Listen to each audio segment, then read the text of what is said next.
بسم اللہ الرحمن الرحیم۔ السلام علیکم، آپ دیکھ رہے ہو وائس آف انفارمیشن اور میں ہوں نیم شاہ۔ زندگی کی ابتدا پانی سے ہوئی۔ دنیا میں جتنے پانی ہے، اگر اس کو اللہ تعالیٰ اس دنیا سے اٹھائے تو کیا دنیا میں کوئی انسان، جانور، پودا، درخت زندہ بچ جائیں گے؟ تو جواب ہوگا کہ بالکل نہیں۔ پانی ہر اس چیز کی ضرورت ہے جو اس دنیا میں قیام پذیر ہے۔ ہماری زمین کا بیلنس بھی پانی سے کڑا ہوا ہے۔ اگر دنیا کا سارا پانی اٹھا لیا جائے تو زمین کا بیلنس خراب ہو سکتا ہے، بلکہ زمین کا نظام درہم برہم ہو جائے گا۔ اللہ تعالیٰ نے ہر چیز کو اپنے بیلنس پر کھڑا کیا ہے، اور یہ ہے اللہ تعالیٰ کی سب سے بڑی نشانی جسے ہم جھٹلاتے ہیں، اور اللہ تعالیٰ ہمیں اور مہلت دیتا ہے۔ تو چلیے ہم اپنی ویڈیو کی طرف چلتے ہیں کہ زندگی کی ابتدا پانی سے ہوئی ہے۔ دور جدید کے سائنسدان اس بات پر متفق ہے کہ زندگی کی ابتدا پانی سے ہوئی ہے۔ پانی تمام جاندار خلیات کا جزو عظیم ہے، اور اس کے بغیر زندگی ممکن ہی نہیں ہے۔ جب کسی دوسرے سیارے پر زندگی کے امکانات پر بحث کی جاتی ہے تو پہلا سوال یہ ہوتا ہے کہ کیا وہاں حیات کو قائم رکھنے کے لیے کافی مقدار میں پانی موجود ہے؟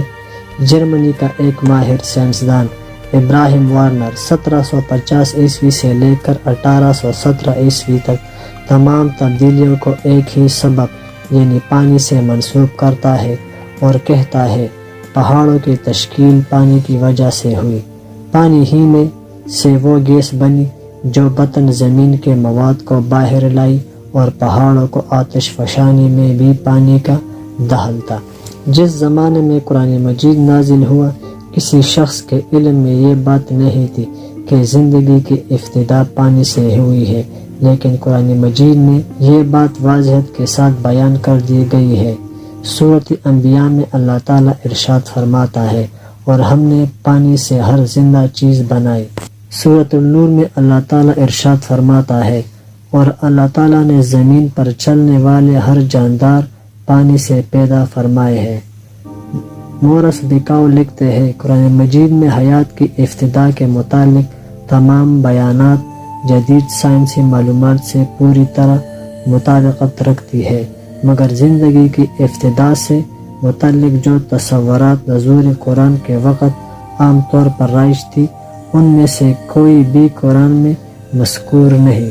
قرآن مجید نے ہمیں 1400 سال پہلے بتا دیا ہے کہ زندگی کی ابتدا پانی سے ہوئی ہے۔ قرآن مجید وہ کتاب ہے جو انسان کی زندگی سے لے کر دنیا کے ہر چیز کے بارے میں بیان کرتا ہے، اور جب قرآن میں کوئی ایسی بات اللہ تعالیٰ بیان کرتا ہے تو دنیا کا کوئی سائنسدان اس کو غلط ثابت نہیں کر سکتا۔ اگر ہم قرآن کو اچھی طرح سمجھ لیں تو ہم پر بہت سے راز کھل جائیں گے، مگر یہ صرف غور اور فکر کرنے والوں کے لیے ہے۔ جو قرآن میں غور اور فکر کرتا ہے تو اللہ تعالیٰ اس پر بہت سے راز کھول دیتے ہیں۔ ہمیں چاہیے کہ ہم بھی قرآن مجید میں غور اور فکر کریں اور قرآن مجید کو سمجھیں کہ اللہ تعالیٰ ہم پر بہت سے راز کھول دے۔ اگر آپ دوستوں نے میرے چینل کو سبسکرائب نہیں کیا ہے تو پلیز چینل کو سبسکرائب کریں اور بیل کے آئیکن کو ضرور پریس کریں، کیونکہ اس طرح کی خوبصورت معلوماتی، سائنسی، ہسٹری اور قرآن مجید کے متعلق خوبصورت ویڈیو کی نوٹیفیکیشن آپ دوستوں کو ملتی رہے۔ شکریہ والسلام۔